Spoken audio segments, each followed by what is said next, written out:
Other fucking penalty? Jesus.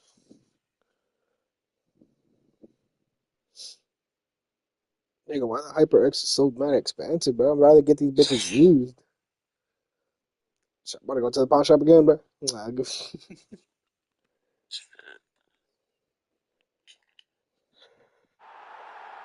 Y'all be sliding me 60, 64 with tax. Let's like that. Bro, fucking, uh, like, I have job numbers that have to get sent to me every day so I can put in my time. And, I didn't get none of my job numbers until, like, because I noticed that, like, I was like, bro, I don't have no fucking job numbers, dude. Like, how am I gonna get my money Oh. for, like, my check? Mhm. And so I texted everybody, I texted all the group chats, and one of the guys were like, it's one of the group chats. I'm like, I was fucking never put in it. Give me the job numbers. Damn. And nobody answered. And so I put all the leads in one group chat. I was like, hey, I heard y'all put job numbers in a group chat and I wasn't part of it, so I need those job numbers. And my PM, my project manager, he approves all the time in the morning. So I'm like, I got all my time and I put it in at like 7 p.m. I'm like, bro, hopefully this nigga fucking accepts it, bro. Because if he doesn't, I promise you I'm not gonna work. I promise you, bro. If that happens, bro, I'm dead ass not gonna go to work. If they say like, oh, why don't you go to work, bro? I gotta pay whatever. I didn't get paid my 40, so until y'all better give me that shit in PTO hours or something. Because if I don't, then I'm Like not that? fucking working, Like that? What if they like, we're just gonna let you go? I go. nigga. Because they get in trouble like that, bro. Oh. You know that's a crime, right? Like it's Holding your money, right? Pretty much. no, they're basically fucking slaving me. That's what it is. It's a crime. Like they actually get in trouble for that. So basically, I you have promise. enough So I'm money. like, bro, y'all better call. I'm telling you, I better get those hours. If I don't, I'm gonna tell them. You get paid I'm Mondays? gonna call my PM that same day, and I'm gonna be like, bro, I'm not going to work today.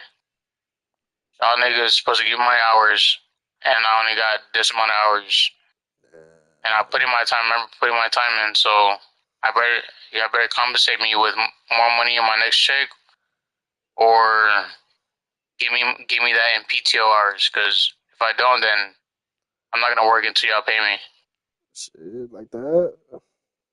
like that. And I promise you, if I sue them niggas, I'm gonna get way more than my 40 hours. I promise you that. I promise you that. I'm gonna get way more out of my 40. I'm gonna get like month, like fucking 4+ months worth of fucking checks and shit. I'm gonna be eating good. We like Shit, so them niggas better. I'm telling you, they better make something happen, bro. So okay, say that I won't do it tomorrow. Then what? You gonna call the Huh? people? Who did you call for that? Like yo, my job didn't pay me. Who you call? Oh, so that's HR. That's like, Oh, okay. yeah, that's HR. That's what I'm saying. That if I go to I open my bank up on Thursday and I don't see nothing, then I'm gonna be like, I'm gonna call my PM that morning and tell him, hey, I'm not going to work today. He's like, why aren't you going to work? I'm like, well, because I checked and I know damn well I worked 40 hours. And y'all didn't work, y'all didn't pay me for my 40. So guess what I'm going to do? I'm not going to work until y'all give me my 40. Or y'all compensate that with P2 hours. Damn. Because if they give me that in P2 hours, I'll be fine, bro. That's already damn near a week. And then plus on top of the more P2 hours I'll be making. So I'll get damn near 2 weeks by the time I come back from Iowa. That's what I'm saying, bro. They better pay me, bro. Because if they're like, nah, like, we ain't gonna do none of that shit. ain't gonna pay you, and we're not gonna give you no pizza. Like, alright, cool. We're gonna find out who's gonna win. I'm finna get something out of y'all niggas. Watch.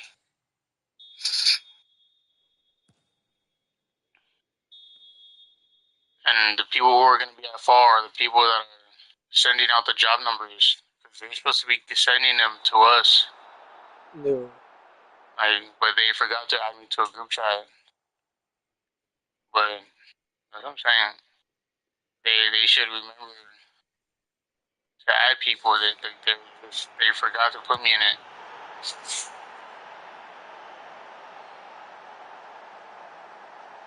That's what's kind of annoying. Like,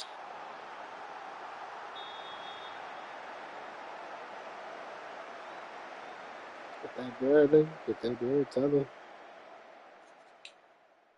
Let them know. anyway, hey, I'm going to HR. I bet when they hear that shit, he's like, oh, that nigga.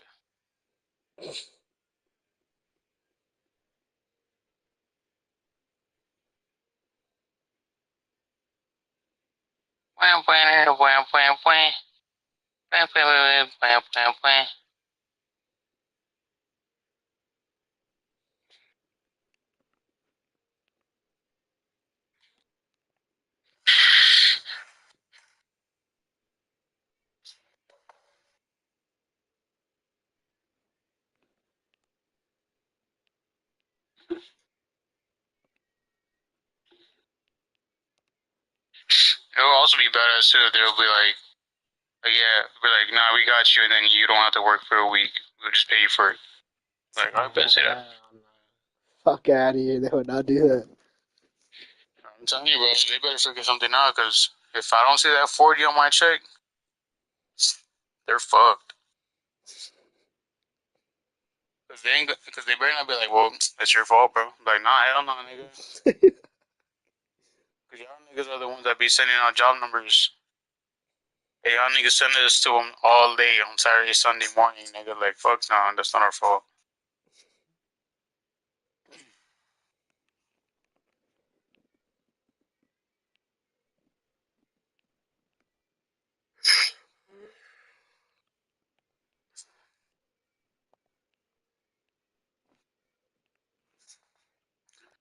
Bum, bum, bum, bum, bum. Bum, bum, bum, bum, bum.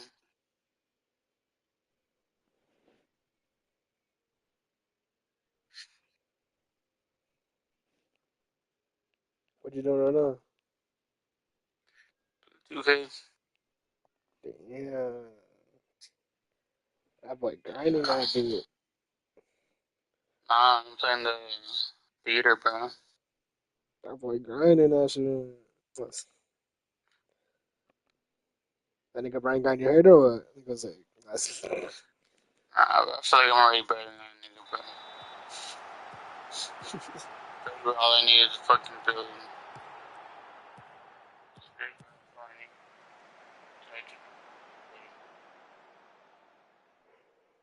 whoa, bro. 86. You Bobby C? Mm-hmm. What the fuck?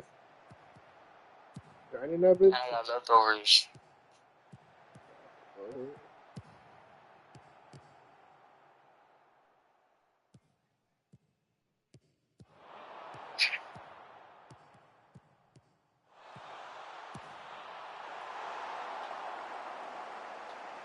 Stupid.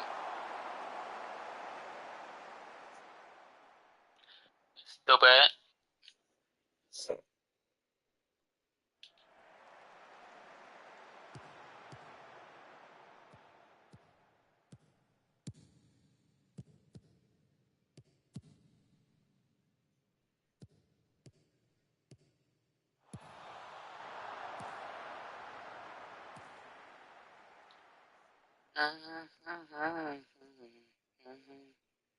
Why you was trying to play or? Nah, lucky I'm playing the soccer game. Nah, I was just chilling. I was like, fuck it. I thought you would have been hopped off. Yeah, I saw like the call was still going. I was like, what the fuck?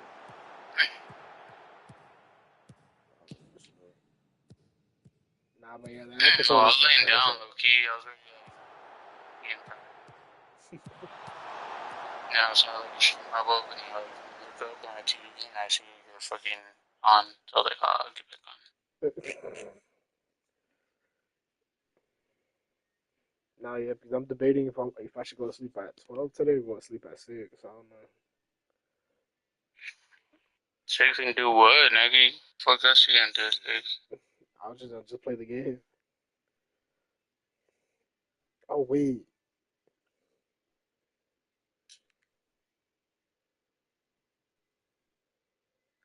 Oh, hold on.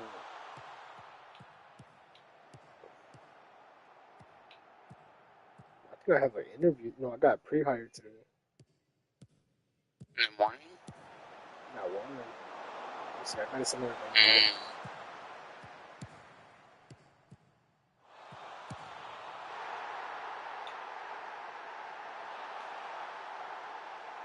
But these niggas keep fucking missing, bro. They hit your fucking shots, bro.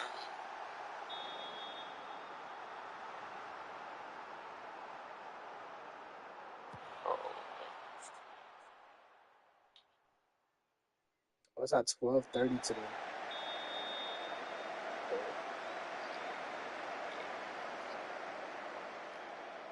Yeah, because this is a security job. But I don't think I'm gonna get hired onto this because I fit every qualification besides one. I don't got this. I don't know. I'm missing one thing, so I'm gonna still go to it. But let's see if they take it. Most likely they'll probably tell me to do it.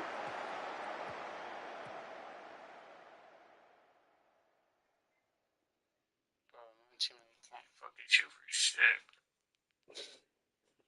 At least I knew I couldn't shoot for shit, so I fucking just made a 93 point build, bro. Shit.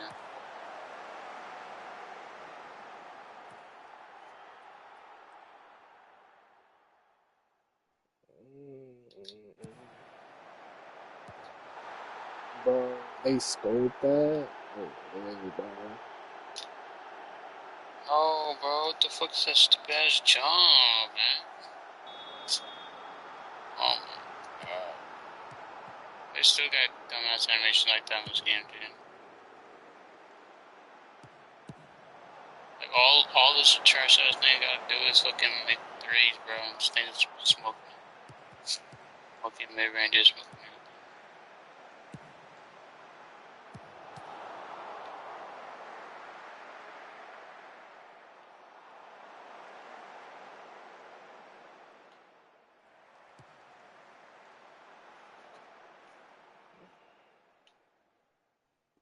This guy's a fucking bitch, bro. Fuck that guy.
Oh my god, he almost scored a crazy ass goal.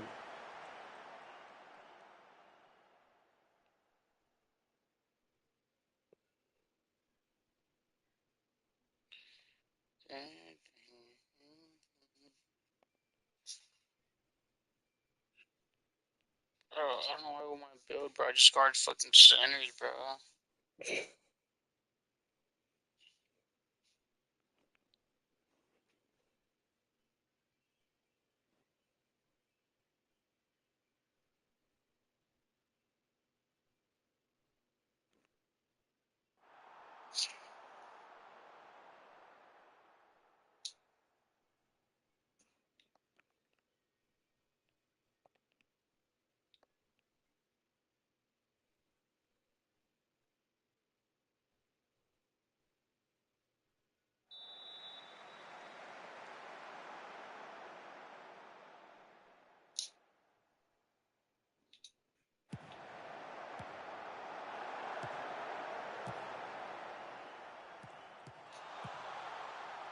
Damn, bro.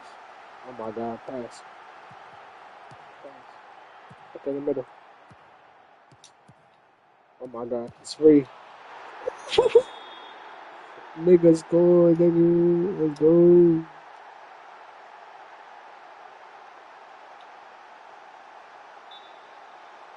What? VAR? Oh my god, WVAR. Let's fucking let's get it. Let's get it. Let's get it.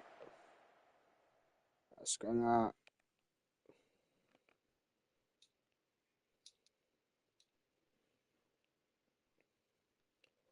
But it's just fun, bro. This is how I know I'm getting old, bro. Because I used to make fun of people playing this fucking game. Now I'm fucking Mm? enjoy this game I'm playing. I used to make fun of hella people playing this shit. Now this is like damn near my favorite game, bro. Nah, nah, bro. I'm not like that yet, bro. No. I'm talking about the game I'm playing right now. Nah, no, I'm not there yet, bro. Oh, uh, yeah. No. I still enjoy the games I still fucking been playing. Like I like them. It's just they don't hit. This one is like I guess because I haven't played a game like this before. I'm like, yeah, it's for me.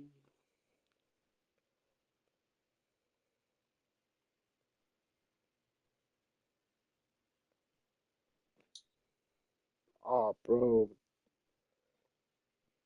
my starter got hurt, bro.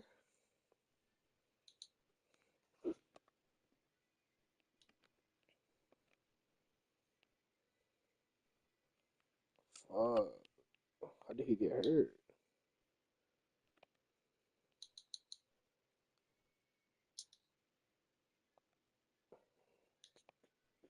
Oh, bruised ankle.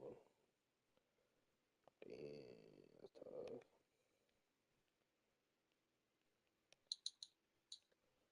That's tough.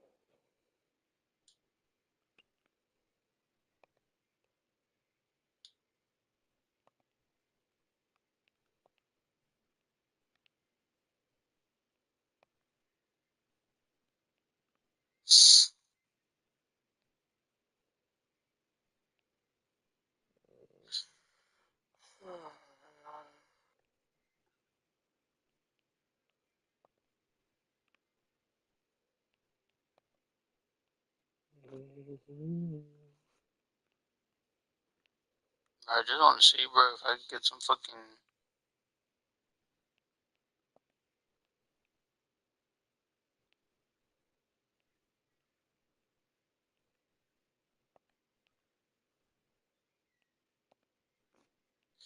I just want some silver badges, bro.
Shh, get in mine. Shh, get in mine.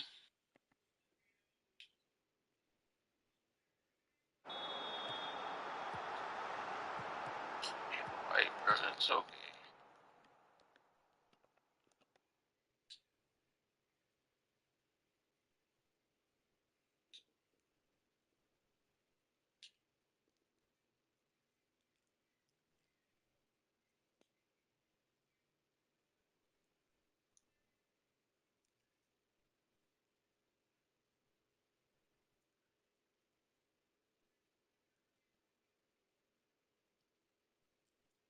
Stupid.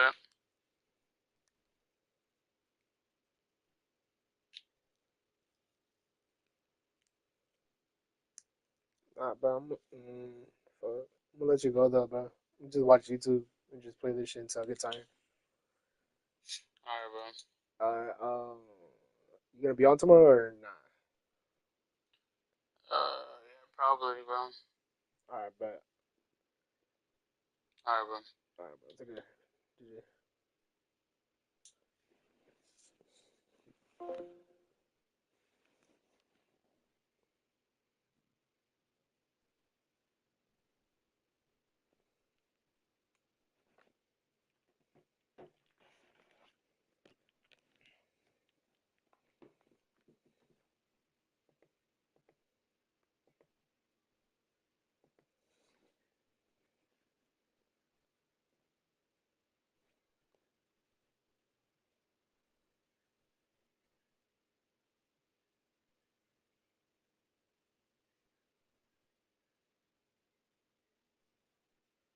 Oh my.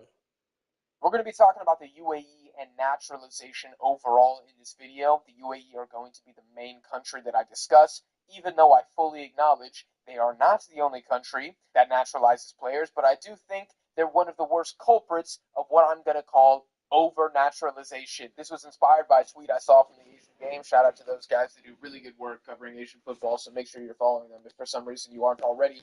It says, quote, 8 of the UAE's starting 11 against Qatar were naturalized players, as were 3 of their substitutes. And then a quote here saying, at some point, questions have to be asked whether it is actually aiding the development of Emirati football. And this whole video is going to be about my thoughts on this tweet, on the UAE, but also naturalization as a whole. And I want to start by saying the idea that naturalization assists in footballing development is ridiculous. And I'm not trying to take shots at the Asian game. I'm just saying anybody who believes that the footballing pyramid in the UAE and the player development in the UAE is getting better now that there are 7 Brazilians in the starting 11, I hate to break it to you, you're wrong. There is no positive impact that naturalization has on footy development in a country. If that was the objective of the UAE, they would be improving their scouting networks to make sure that more Emirati talent is identified and given an opportunity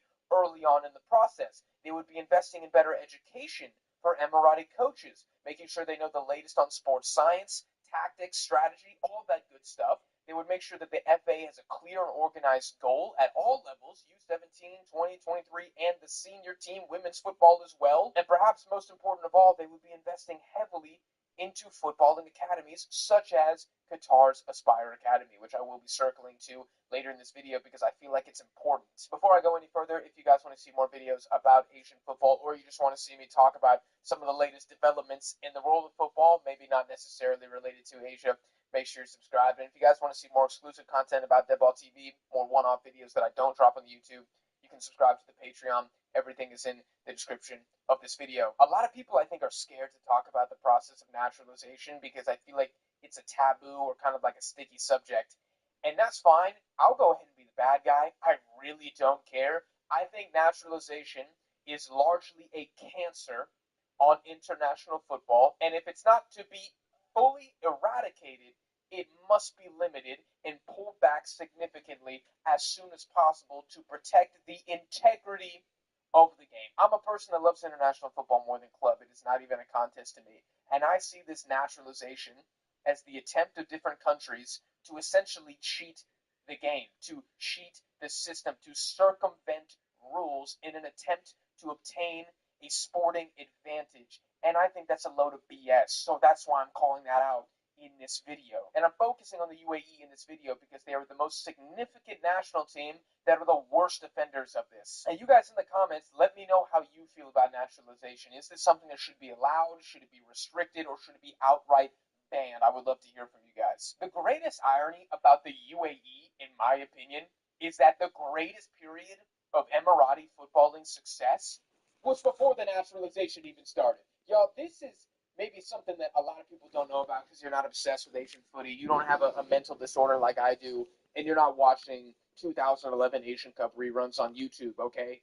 Japan versus South Korea, that's all I'm going to say. The United Arab Emirates are actually quite a successful national team. This is a team that has made 4 Asian Cup semifinals or better. And that is more Asian Cup semifinals than Qatar, than Iraq, than Jordan, than Uzbekistan, than Bahrain. This is a team that is not irrelevant. And that's why I think this is such an egregious crime against international football. Because maybe if, I don't know, freaking Chinese Taipei were doing this, or if Sri Lanka were doing this, at least, and this wouldn't make it any better, I would still give them all the smoke. Trust me, I'm not pulling any punches for the Sri Lankan subscribers that I have. I would be against it completely. But at least I would understand in the sense that they've never achieved anything in their history, or at least not too many things in their history, and they're just rolling the dice because they're tired of being irrelevant. I would understand that. The UAE are what, historically top 8 in Asia? Top 7? They're probably 7th on the list in terms of all-time semifinals at the Asian Cup. Again, these guys aren't scrubs. They're not a powerhouse, but they're not scrubs. They're a tier 2 Asian power. They even qualified for the World Cup without these naturalized players. So they've achieved every single realistic objective that the UAE could ever have from a footballing sense without any Brazilians, without any Africans, without any Argentines. And yet, for some reason, starting in 2019, they said, you know what? You know how we're going to take this to the next level? Let's field 8 South Americans in the starting 11. That's what's going to save us. That is what's going to win us an Asian Cup, and that is what is going to qualify us to multiple World Cups. And whoever made that decision should be ashamed, because it's been a failure if you look at the results so far. 2022 World Cup qualifying cycle, they failed to qualify. Yes, they made the playoffs, but they lost to Australia. Asian Cup, lost to Tajikistan in the round of 16, and now in this cycle again, you've gone through to round 5, and if it weren't for expanded World Cup qualifying spots, you would be directly eliminated. Of course, we are still early in this process. I mean, it's year 6. It's not exactly like it started last week. You know, like, you can't compare Emirati naturalization to like Indonesian Dutch importation, because that is actually like a year-and-a-half project.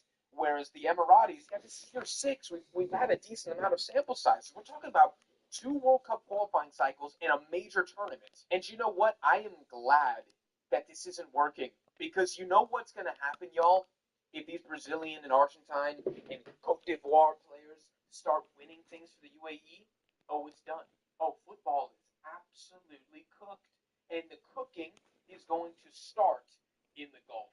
And the rest of these West Asian teams are going to unleash their limitless bank accounts into recruiting as many of these 20, 21-year-old players, mainly Brazilian and Argentines, to come over, get citizenship, and get fast-tracked into the national team. While countries like Bahrain and Oman are not necessarily great at football, I do truly have a respect for them not going down this hyper-naturalization pathway. They are trying to play an 11 of Bahraini and Omani citizens. They're not just trying to buy success by getting in a bunch of other players. And I respect that. But if the UAE start being too successful, at some point, everybody's going to do this. And it's not going to stop with Bahrain and Oman. It's going to happen to any country that has wealth, basically. And you know what? The big boy who's going to participate in this is probably going to be Saudi Arabia, with all the investment into the Saudi Pro League. Because for people who don't know, basically how they're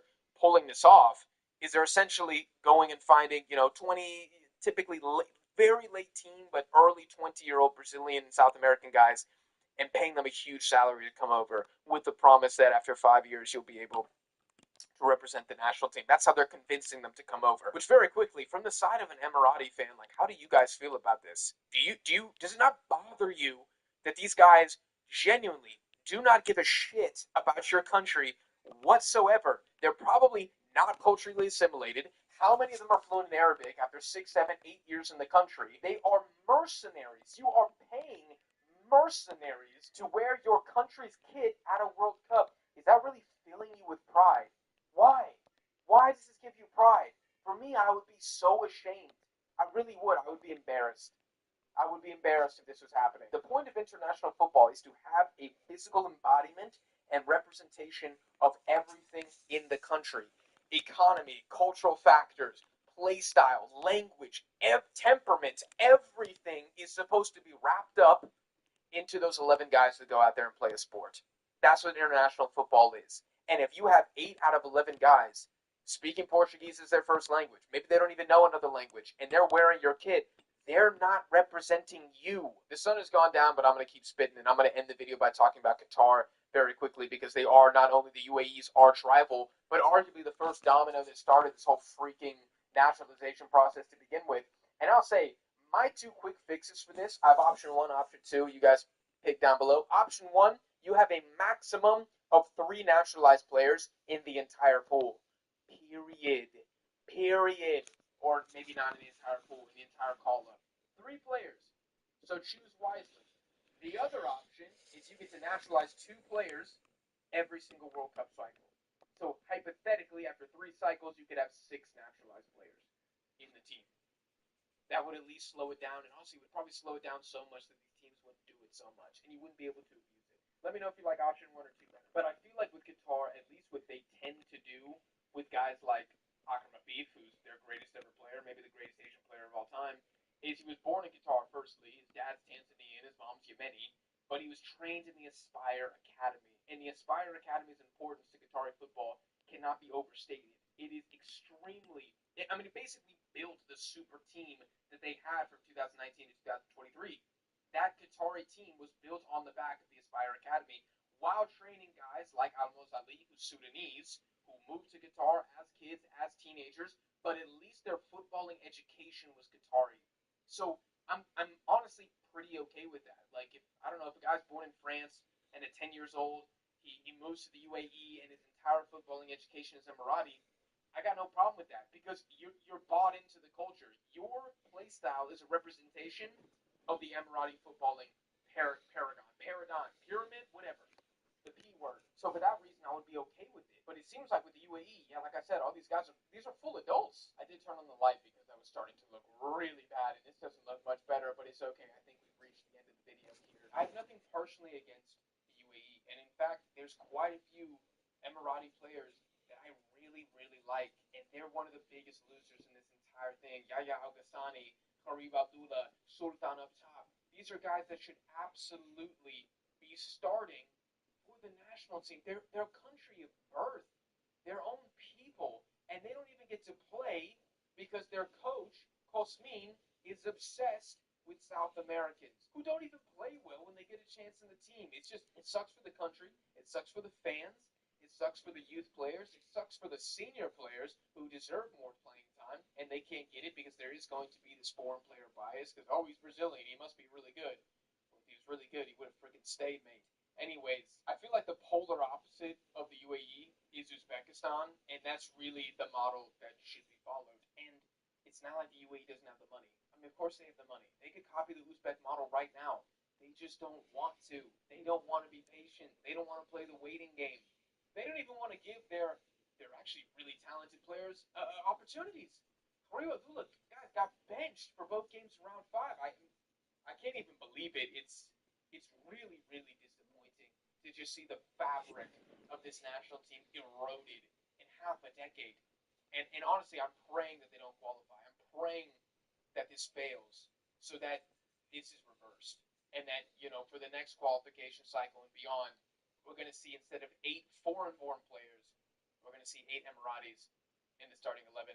That's the video, guys. You let me know what you think down below in the comments. If you enjoyed, smash the like button. Apologies for the 3 different lighting setups in this video. Again, if you guys want to see more videos about Asian football and other current events inside the footballing world, make sure you are subscribed. Smash the like button if you enjoyed, and I'll see you on the next one. Alright guys, welcome back to another ball knowledge to fall asleep to. This one is actually going to be wingers edition. So everything that you see in this video is going to be about wingers in football, past or present. As you guys may or may not know, I make another episode of these every time the previous episode hits 100k. So expect the next one in maybe 4 months. Of course, I also use these as a way to update you guys on what's going on the channel right now. So I just want to say thank you for the support on it so far. Maybe in a month or 2 we might even hit 100k. I just got to keep grinding and pushing out really different videos that not a lot of people are doing. I've been struggling with a lot of frustrations when it comes to the editors that I work with, roasting me and, you know, not giving back footage that I give to them and stuff like that. So I took it on myself to just hand edit just every single video and, you know, take the burden on myself rather than relying on other people to help. Hopefully 100K on YouTube will be around the corner, but make sure you keep up to date with me, you know, on Instagram, because I post there every single day. You know, people see me all the time. You know, the other day I got recognized in a random Sainsbury's, and I was looking at the Pringles aisle, and a guy came up to me, and he's asking me for a photo. You know, shout out to Thomas. You know, shout out to Thomas and his mum, because you caught me at my lowest point, looking for Pringles in a Haringey Sainsbury's. I'm finished. But yeah, hold me accountable on Instagram. Pester me when uploads are coming out, and give me video ideas if you want. And also, I am slowly but surely going to be launching a second channel. It will be linked, you know, in the description. And over there, I don't know, give me suggestions of what you want me to make, because it's just going to be about anything. I don't really mind. If you want me to talk about football there, I will. But if you want me to talk about just life and advice and stuff like that, then let me know as well. We can talk about anything. Breakfast. I can make a whole video about breakfast. I can talk about anything for days, but it's the editing that is just so long. Anyways, guys, you'll probably want to go sleep, so let me just play the winger stuff, and if you want to hear me ramble on a little bit, wait till the end, and timestamp where you fell asleep. Good night. Now, in the past year, there's been a bunch of chatter about how the position of a winger is dead, claiming that wingers are a dying breed in football. From the days of these players cutting in, shooting, running to the byline, and taking on their defenders, they have been restricted and held to play like absolute doo-doo. But after witnessing the season that just finished and also the Euros, I think it's time that we reevaluate this topic. And I think we can come to the conclusion that wingers are not dying. I think that wingers, like many other positions in football, are going through this transition. And it's actually a transition that hasn't really affected much in the game. Like, realistically, the transition that wingers are going through is nowhere near as close to how important the transition that defenders went through from the 2000s into the 2010s, where we went from having individuals in defensive systems that would kind of lead the line to systems coming in and all players in a line being able to hold their own weight. So with wingers going through their own metamorphosis, I think a new golden era is just over the horizon, with sparks of brilliance popping up in different areas of the world. From the local brilliance that was Michael Olise balling out for Crystal Palace before achieving a move to Bayern Munich, all the way to Esteban Willian, whose flair in the Brazilian league has secured him a move to Chelsea. There are many wingers in football right now that are showing potential to be special, and I think I can proudly say that real wingers are coming back to football. And in other words, the era of wingers is here. Now, first of all, let's just get things straight. The concept of a real winger isn't dead, it's just transformed. In the past, many wingers like Robben, Ribery, Bale, they dazzled us with their directness and flair, being able to take on a defender whenever they'd like to. But football has seen this tactical evolution that people like to call the Pep Guardiolaization of football. This means that new systems demand more from wingers, meaning that yes, a winger can be more direct, but you're going to often see them track back and do a lot of the gritty defensive work that you would never see the likes of Ronaldinho, Ribery, and Robben do in the past. So wingers have developed, football has developed, and defensive systems have also changed. In the early 2000s, wingers thrived on taking on their defender one-on-one in these ISO battles. And week after week, we would see our favourite winger at the time go up against a fullback, most of the time absolutely destroying them. But today, defences are a lot more organised, especially at the professional level, with low blocks and zonal marking making it way harder for wingers to exploit space. But here's the thing, if defences were going to evolve, then of course, wingers were going to evolve too. And it just so happens that in the last 2 or 3 years, these wingers are coming to fruition. The guys that can not only directly attack you, but can also track back, take the ball off you, and do it again. And a bunch of them even played in fullback positions in their youth years. Look at the likes of Saka, going from a left back to a prolific right winger in world football. He, for me, is the perfect example of a modern winger. The guy can do the gritty stuff at the back, but when it's on the front foot, he can take on a man, step inside, and finish bottom left corner. So essentially, modern wingers are real wingers that are more versatile and adaptable. And I guess it is a shame for the entertainment side of football. The likes of Neymar couldn't really keep up with the new wingers that are in football today, because even though he is levels above every single winger in world football when it comes to attacking, on the defensive end of things, Neymar was hardly tracking back. He was hardly getting back to, make a tackle and help the team. For me,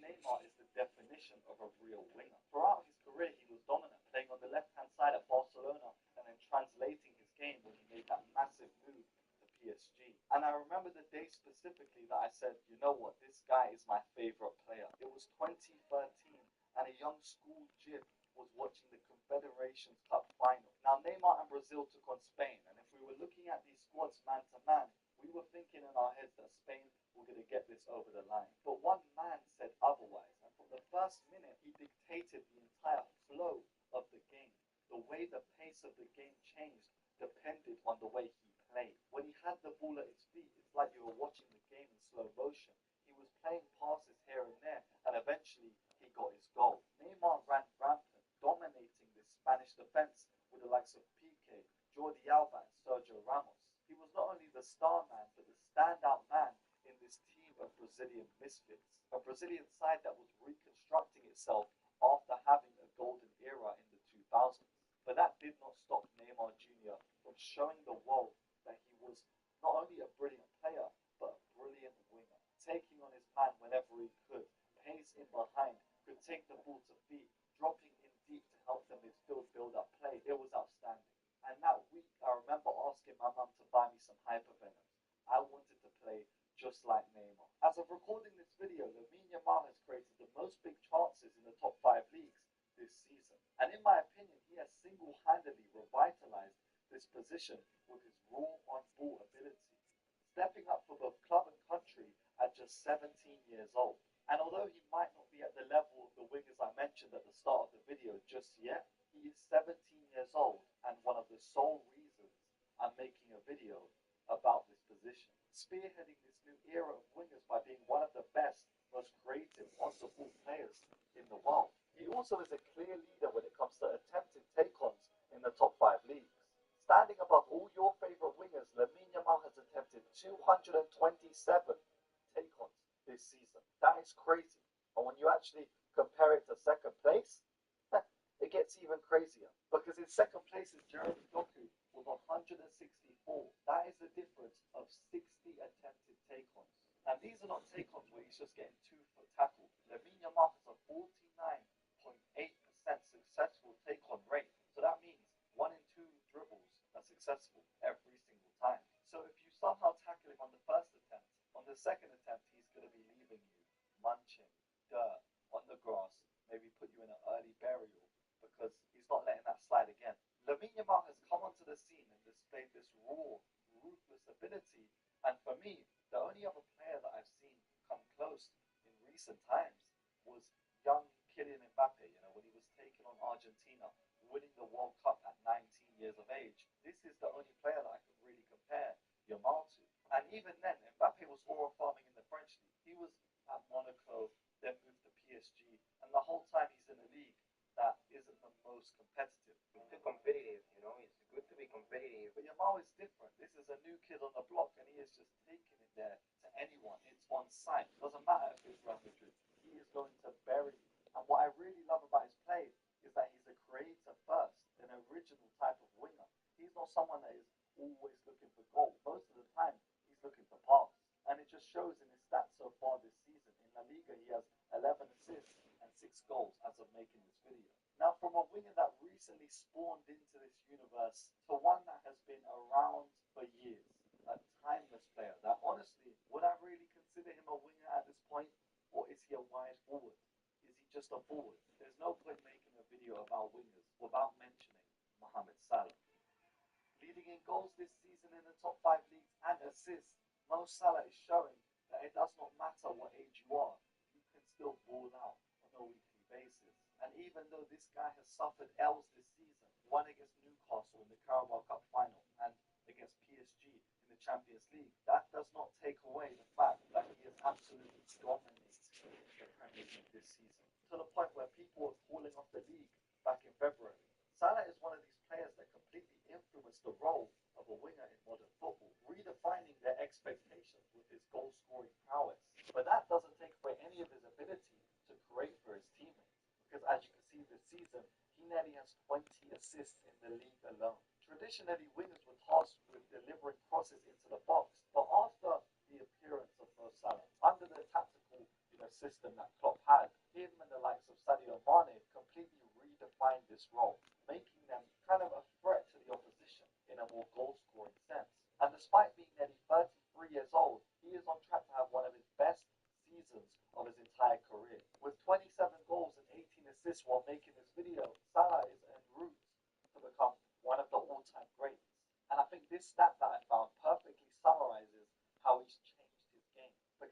season, he is averaging 12.56 progressive passes of the ball per 90, showing that he's taken more of a playmaking style to the way he's altered his game this season. And even though we still see him bombarding down the pitch on the transition, he can be a conductor, play the orchestra. The guy with the stick is moving it about. That is Salah. And again, despite his setbacks this season, that does not take away anything that he has achieved. He should be respected as not only just a winger, but one of the best wingers of the last 10 years. Jamie Bino Gittens. With 2 goals off the bench in his first game this season, Bino Gittens is on the verge of having a breakout campaign, especially after only being started in 14 of Dortmund's games last season. He is the latest English talent to emerge from Dortmund's academy, joining from Manchester City in 2020. Shortly after his arrival, Gittens suffered a ligament tear in his ankle, sidelining him for several months. But despite that setback, he really got back up and managed to still showcase his potential, excelling for Dortmund's under-19s in the UEFA Youth Cup, scoring 6 goals in 5 appearances, which ultimately led to him being started in a first-team game. He primarily operates as a left winger, but can also utilize his game on the right-hand side too, causing problems for defenders with his unpredictability. But if you've actually watched him play, you would know that he loves to cut inside onto his right foot and take shots. He's also a high-volume dribbler with close control and the ability to get past his man with ease. The now 20-year-old recently came off the bench for Dortmund and took over the entire game, scoring once with his trademark finish with a cut inside on the left flank, and then again to double his tally, leading the counter-attack for Dortmund before slipping the ball through the keeper's legs. All the signs are saying that this guy will carry on this form for the entirety of the season, and I am here to back You gotta be kidding me. What? love to watch a high-volume winger. Like last season, his shots were 3.61, higher than the likes of Garnacho, Savinho, and Nico Williams. Yet his goal tally only amounted to 2. So if he really worked hard in pre-season and refines that part of his game, then who knows? He could potentially shoot right up there with some of the most prolific young wingers in football. He also averaged 3.92 shot-creating actions per 90 from only 15 starts. That is unreal when you talk about productivity with minimum game time. So this season, he has started off like a man on a mission. And like Tom Cruise, I'm hoping that Gittens can pull off the impossible and thrive this season. We need to talk about Jarrod Bowen, because I don't know how many seasons this guy has been putting up consistent numbers in the Premier League. But ever since making that move to West Ham, he's been a constant threat. Some of the goals in his catalogue have been absolutely outrageous during his entire time at West Ham, and even in their seasons where they've struggled. Even this season, he still showed up with like 11 goals, 9 assists in the league, with goals against the likes of Chelsea, Tottenham, Arsenal.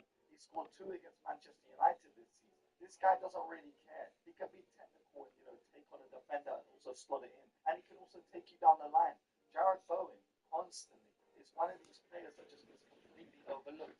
Yeah, he puts up consistent numbers year in and year out. It doesn't make sense. He could be utilized in all the front 3 positions and even drop in as a 10.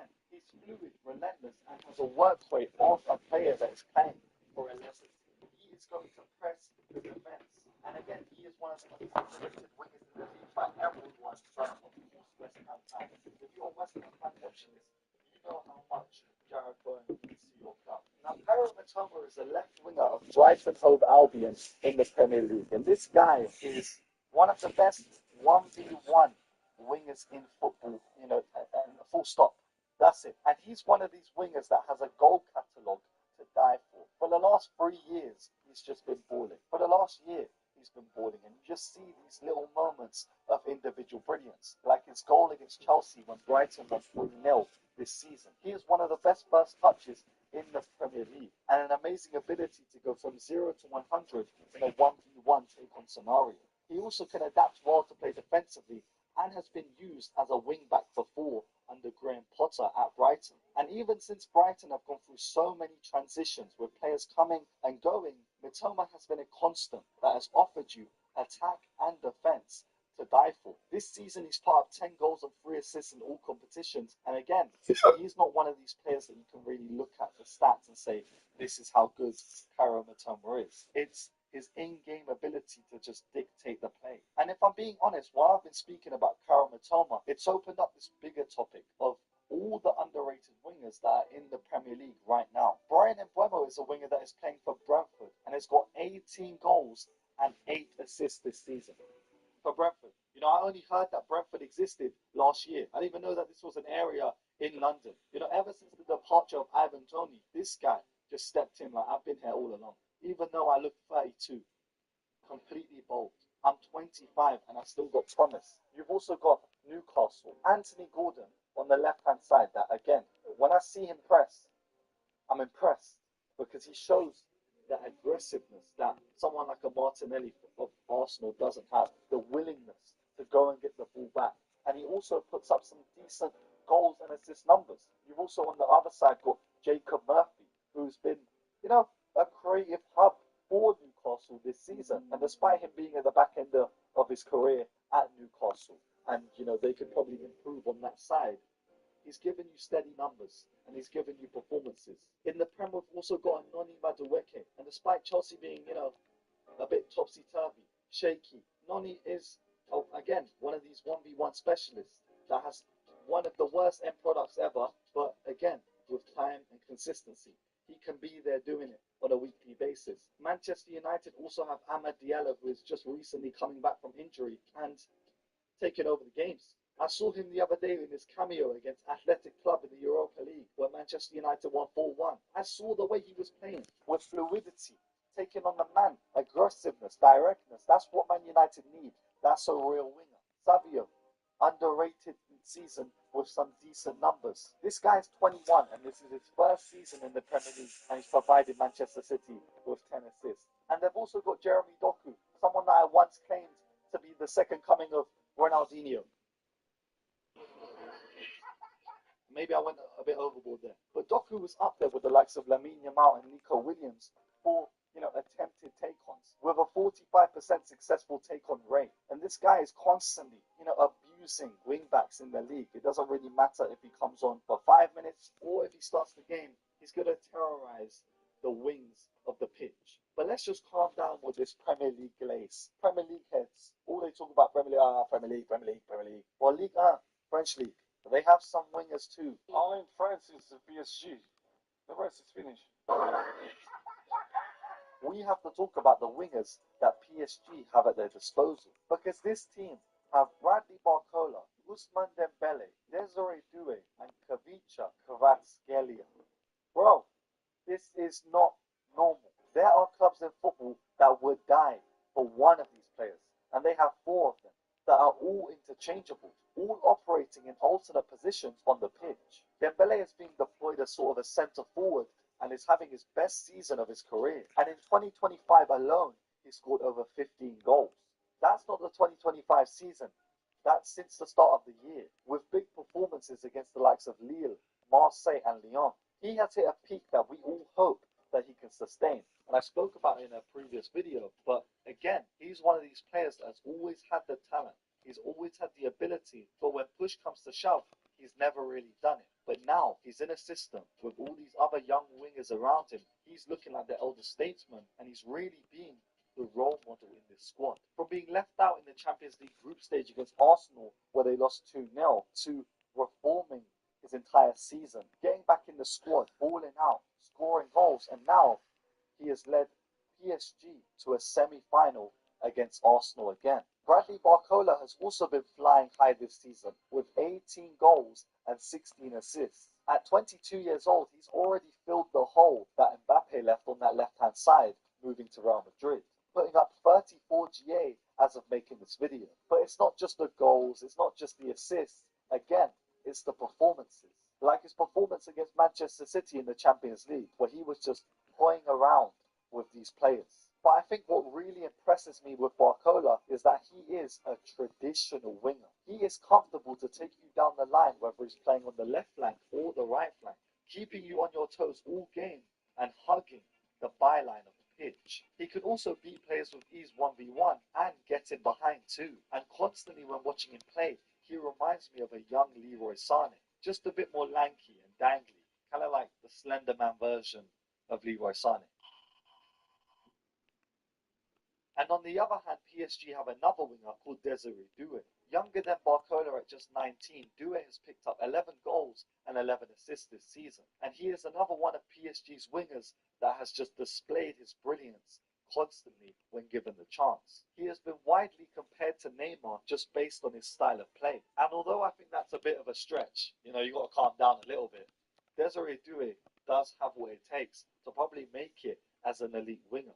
Moving to PSG from Stade Rennais for £42 million as an attacking midfielder, Desiree Doué has completely altered the way his game works, expanding his ball control, manipulation in tight spaces, and ability to find space. Averaging 5.66 progressive carries per 90, he is just a joy to watch, really. Honestly, kind of displaying the same way in which he dribbles to the likes of Neymar, with every movement honestly looking choreographed and fluid as ever. And lastly, from this crew of PSG wingers, we have to talk about Khvicha Kvaratskhelia. Helping Napoli win the Serie A in 2023-24, he was a vital piece of this team. Scoring 12 goals that season and getting 13 assists, he formed an amazing duo with Osimhen up top. And with all this, his move to PSG just seemed to come out of nowhere. But ever since swapping the south of Italy for France, he has seamlessly slotted into Luis Enrique's system.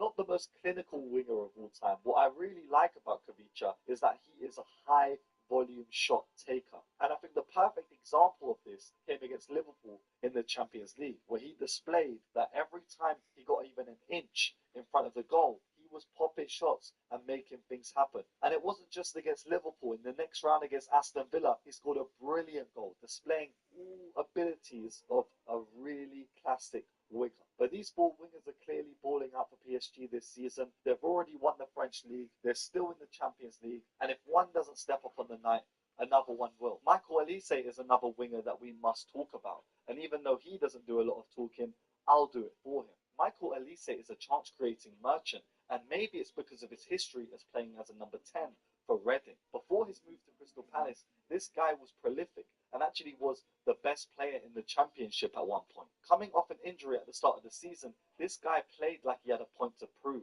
averaging 2.9 successful dribbles per 90 and also contributing to 10 goals. Of course, we have to take in the fact that he did get injured in the season again, but he has made that move to Bayern Munich now, and hopefully he can replicate that form that we saw from him last season on a grander scale. In his first season for Bayern Munich, he has 13 goals and 16 assists, and them numbers are only going to go up. He has transitioned amazingly from playing for Crystal Palace, being one of the main guys there, to having to take a sort of a back seat for Bayern Munich, where he's not the star man, but one of their best wingers. In my opinion, he's one of the most well-rounded wingers in world football, despite playing in the Bundesliga, helping Bayern also lead the charge for the league title too. Since confirming his transfer to Bayern, he had an amazing Olympics tournament where he was managed by Thierry Henry. Then he was called up for the senior team for France and started and scored a free kick. And all these things are just happening so fast in his career. And I think his trajectory is just going to go like this. And in the top 5 leagues this season, he's second when it comes to big chances created, behind only Lamine Yamal, and in front of the likes of Rafinha and Saka. And talking about Saka, this is a guy that I claim to be an S-tier winger. And am I wrong? Somebody tell me that I'm wrong, and you can get RKO like John Cena did. Because as of writing this video, Saka had 10 goals and 14 assists whilst playing 26 games.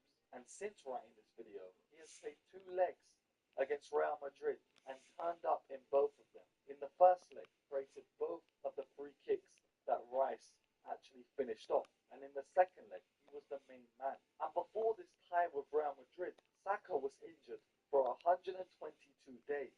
And despite being out for that time, missing 23 games, Saka was still sitting at 3rd when it comes to big chances created in the top 5 European leagues. Do you want me to repeat that for you, or should we just play it in slow motion and react? In the top 5 European leagues. Yeah, having played an average of 12 games less than the likes of Lamine Yamal, Rafinha, Michael Olise, Salah, Saka was still there, chilling with them, like he was balling out week in and week out, but he was chilling at home, doing therapy, playing FIFA. I don't know what else he does at home. I wish I knew. Think about the numbers that he would have been pulling out. Think about what could have happened, because Rafinha right now is up for a Ballon d'Or, and he's at the same stage of the Champions League as Saka. And talking about Rafinha, we're going to talk about Rafinha. He has been involved in over 50% of Barcelona's 83 goals this season. That is crazy to say.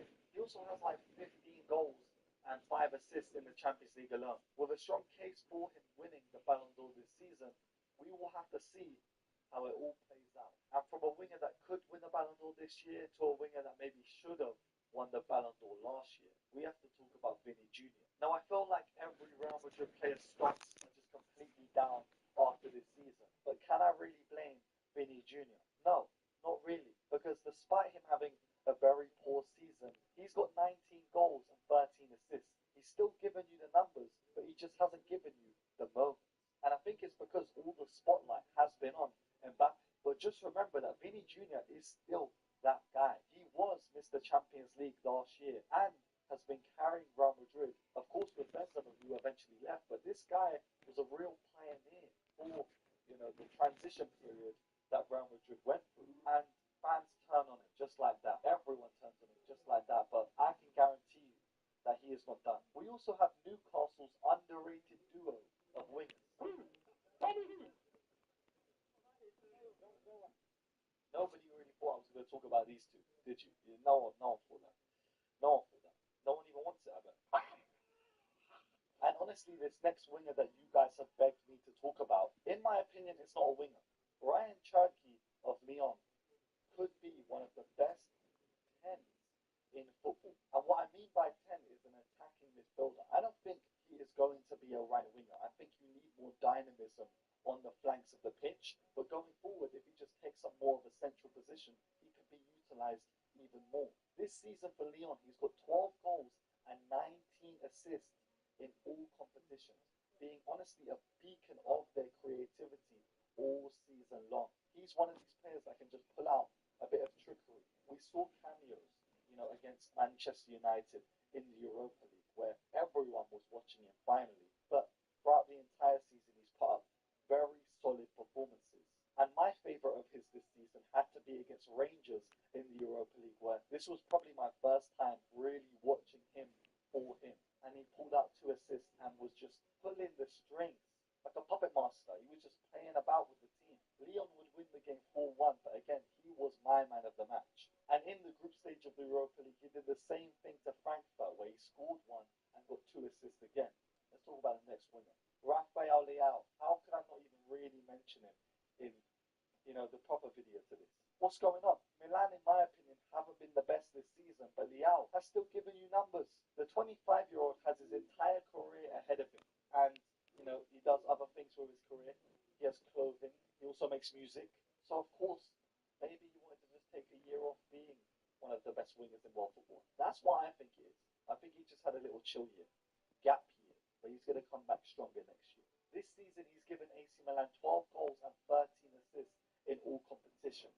But there have been constant question marks that have been dangled in front of his head, because in a lot of the big games that AC Milan have played this season, he's not really been a force to be reckoned with like previous years, because he's someone that has always risen to occasions. Where there is a known defender in front of him, he will put a smile on his face and take them down the line time and time again. And whilst we're chilling in Serie A, in Italy, with Milan, let's talk about, Kenan Yildiz. Obviously, we can't stay in Milan, we're in Turin now, but Kenan Yildiz has been good too. He scored a humble 6 goals and got 3 assists in the league this season, but I think the performance that really made me think, okay, cool, this guy has what it takes, was when Inter and Juve drew 4-4, and Yildiz got 2 goals in the game. Like the finishes, we need more of this. If he can just become more clinical and can master the arts of finishing, he can be one of the best wingers in football. Next up is Noni Madueke. Now, Madueke started off this season perfectly, bagging a hat-trick against Wolves. And with those 3 finishes, he already has over half of the amount of goals he got in the entirety of the Premier League last season. And I think this is just the beginning of a really productive season for Madueke. I think that if he is able to hold down the right wing spot at Chelsea, he can easily bag over 10 goals this season. And with the directness in his play, we can all really understand why he carries this arrogant persona when playing, because he knows this is going to back up his talk on the pitch. Last season, he finished with 11 GA whilst being in and out of the side, and even then, that's still higher than the likes of Martinelli and Kingsley Coman. I think if Madueke gets into his stride, he could be a very important and pivotal player in this team. Just look at how often Chelsea are being put onto the back foot in games. Having someone like Madueke to carry the ball forwards on the counter-attack will be crucial. And I'm sure him linking up with the likes of Cole Palmer, Pedro Neto, and even João Felix will do a whole world of good for Madueke and Chelsea's success. People forget, but Madueke was 18 years old playing like this in 2020 for PSV. In the same squad as Daniel Marlin and Cody Gakpo, this guy put up 7 goals and 4 assists whilst only starting 7 of them games. Of course, he featured a lot off the bench, but still, them numbers were unreal. That guy was 18 doing it in 2020.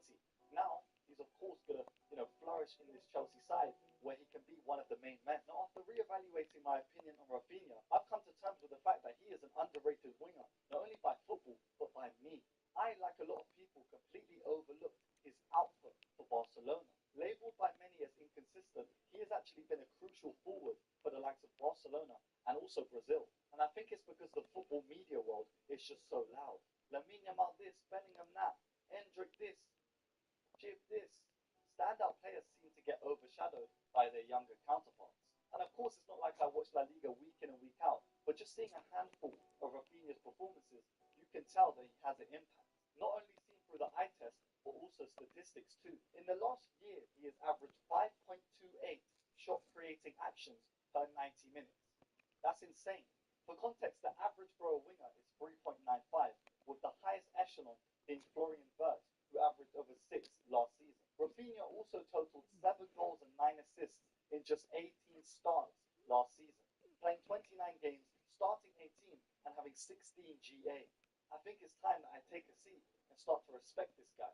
And there's no real excuse because we all saw Rafinha's performance in the Champions League last season. Quarter-final, first leg against PSG, this guy turned up. Before his first goal, he started off the game already threatening this PSG defense. But then Lamine Yamal flicks the ball with the outside of his boot into the box. And after evading Lewandowski and the goalkeeper, the ball ends up at the feet of who? Rafinha, who places the ball into the back of the net, making it look way too easy. Because if that was me, I'm booting that into 7 different rows. But PSG form a comeback, making it 2-1 by the 50th minute. But again, the Brazilian within Rafinha awoke. Just 10 minutes later, a running behind and a picture-perfect pass by Pedri picked out who? Rafinha, who volleyed it into the bottom left corner. Barcelona would win the game, but eventually lose the tie, with PSG winning the return fixture. Rafinha again getting on the score sheet. Although I do stand by my opinion of Rafinha being a little bit inconsistent every time I watch him, I do think that he could be a part of the upper echelon of wingers in football. And all it will really take is him starting in that 11 week in and week out, even if he does pivot from being a winger into a central attacking midfielder. And if I really want to build a case for this said argument, take a look at Rafael Leao's stats from last season. He got 11 goals and 9 assists in domestic competition. Look, get this paper over here.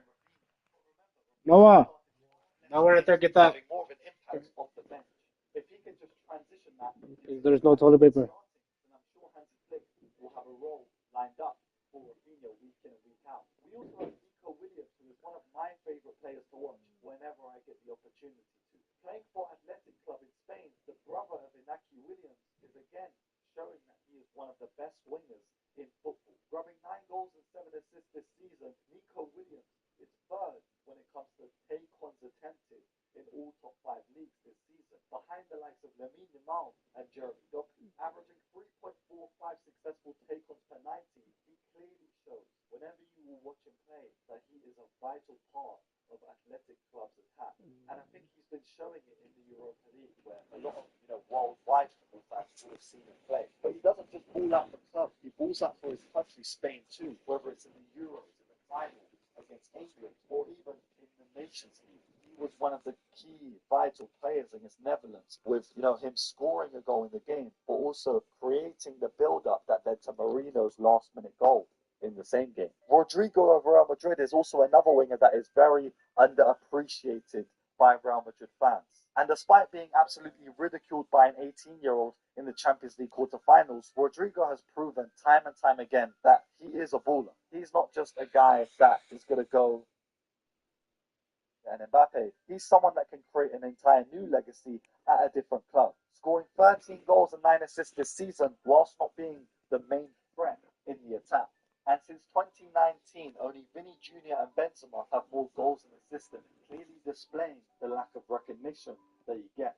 Bradley Barcola, in my opinion, is the most underrated left winger in football right now. This is a winger who has averaged 6.43 progressive carries per game. A dribbling merchant, rapid and direct in the transition, Barcola has everything it takes to become a world-class winger. And with the recent departure of Kylian Mbappe, Barcola will have the entirety of the Parc de France as his dance floor. Now, there were a lot of journalists linking PSG with a bunch of left wingers, but in my opinion, this is Barcola's time to shine, and I think he knows that. In this youthful PSG side, I can see Barcola becoming formidable on the offensive, and his underlying stats back this up too. With a 48.2% success rate for take-ons, this guy is guaranteed to be productive on the left wing, and there's no point in even talking about it. Let me just show you. In PSG's first home game this season against Montpellier, who opened the scoring?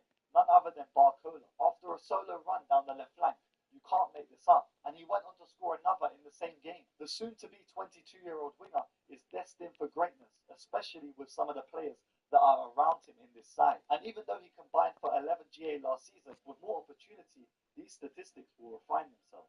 Watching Barcola is reminiscent of the golden era of wingers. The ability to cut inside but also go on the outside of your defender. Comfortable playing on both sides of the pitch. And tidy feet on the ball. I'm telling you, when you see Barcola with the long sleeves and the gloves, defenders better start taking paracetamol, because they're going to be in for a headache. Now, recently on social media, I've been seeing a lot of talk about how real wingers are dead. Now, if I'm being honest, this video should be about 5 seconds, because answering the question, are real wingers dead?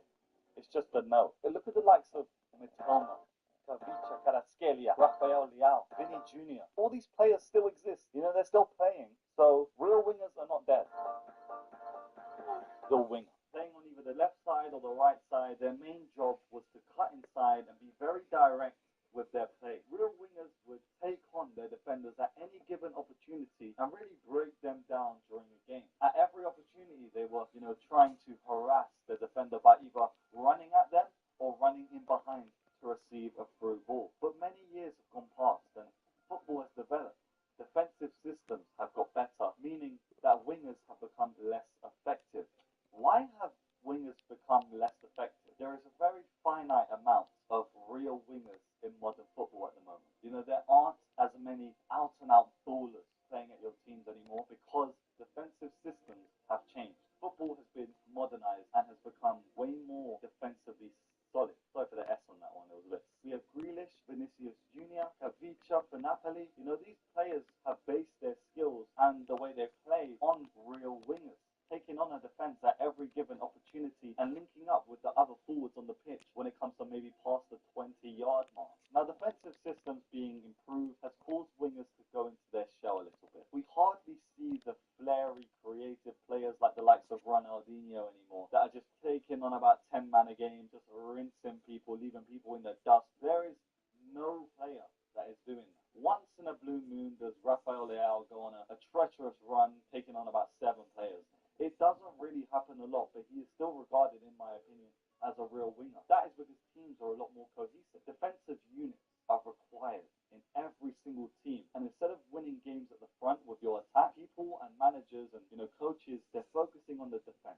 They're focusing on the back line first and then working their way forward. Because if you have a still defense and you don't let any goals in, you'll finish higher than an attacking force that scores many goals and concedes twice as many. Think about it. So coaching and coaching systems have really taken it into their grasp to make sure the fundamentals of defending are learned from a very young age and are bringing it all the way up into the league. We've seen many new advanced systems of defending, including very low blocks and zonal defending, where if one man goes, then 2 men cover, just to stop the attacking forces. So that's why less goals are really being scored. That's why wingers aren't being as effective. It's just all an illusion. It's just all evolution. And it's just the way the game is going. That's why when one winger goes against the grain and shows their ability in a game, you really see that that is a proper winger. There's very few at the elite level at the moment, but the ones that are just about to break into that class are the ones that are showing that they can take on a few players and score in a game. Look at the likes of Mitoma. In the last few seasons, he was unknown. He's come out of nowhere,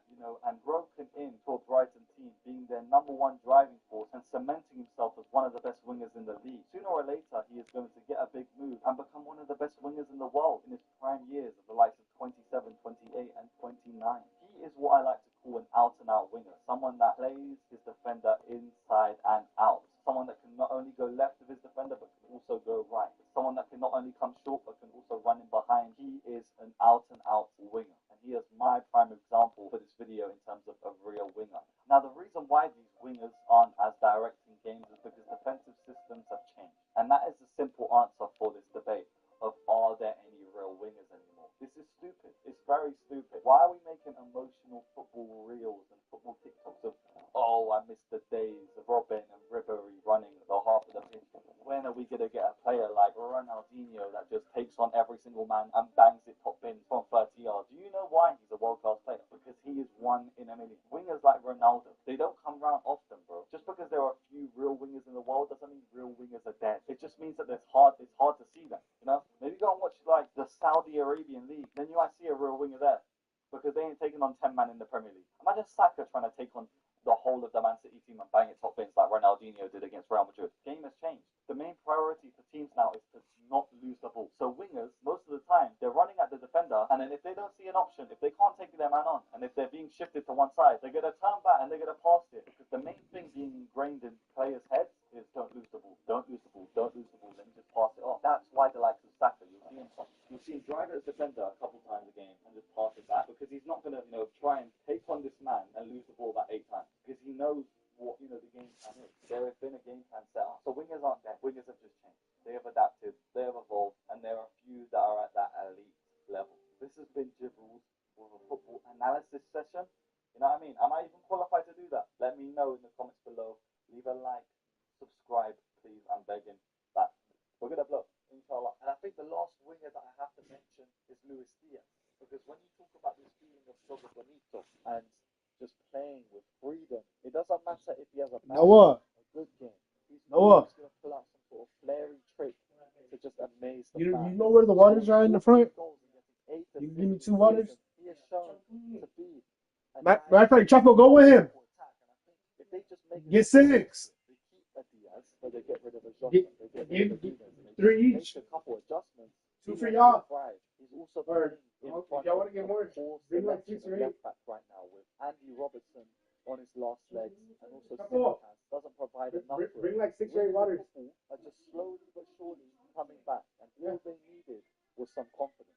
And right now there are many other wingers balling out on a weekly basis that I'm probably not aware of. But you guys have to let me know who are the current wingers in football that are getting you off your seat and 6 or 8 waters, don't forget, right? Kind of coming of age era of the winger. Because there's a bunch of style. Even Pedro right now. Pedro. You guys remember Pedro from Barcelona? He's playing for Lazio. He's not putting up amazing numbers, but he's still playing. Alright guys, if you're still here at the end of this video, then you're a real one. I really don't know if you watched the entire thing or you skipped to the end. But from man to man to woman, or man to animal, thank you. But yeah, for those that stayed till the end of this video, let me just give you like a sneak peek on other videos that I'm making. I'm going to be making a 2010s video soon. I'm going to be making a FIFA video soon. Not about me playing the game, but about the games in general. I'm going to be making another Aura video soon. And just follow me on Instagram for any other updates. This has been Gibbles. Make sure you stay safe, stay blessed, and peace. And good night as well. Now, sometimes in life, things don't go to plan. Sometime in their life. And on this occasion for Gibbles, something has gone wrong. I was working on a video, got a bit caught up, and then it got to a point where this video is not going to get published. So I thought, let's do another compilation.